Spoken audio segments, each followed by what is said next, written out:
তাকওয়া এসেছে আরবি শব্দ ওয়াকা থেকে, মানে সংযত থাকা, যার মানে ভয় পাওয়া, যার মানে বিরত থাকা। ইসলামিক পরিভাষায় আল্লাহকে ভয় পাওয়া। ইসলামের ভাষায় তাকওয়া হচ্ছে আমাদের মনের একটা বিশেষ অবস্থা, আর আল্লাহ তাআলা সম্পর্কে সচেতন থাকা, আল্লাহর অস্তিত্ব আর জ্ঞান সম্পর্কে সচেতন থাকা।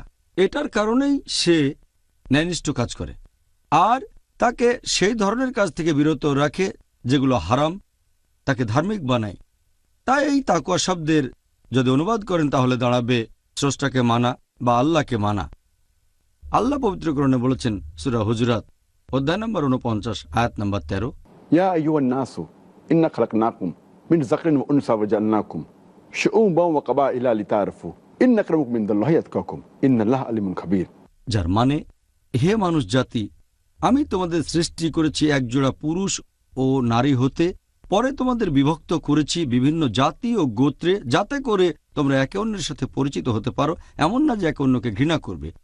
আর আল্লাহর কাছে সবচেয়ে মর্যাদা সম্পন্ন সেই ব্যক্তি যার রয়েছে তাকওয়া।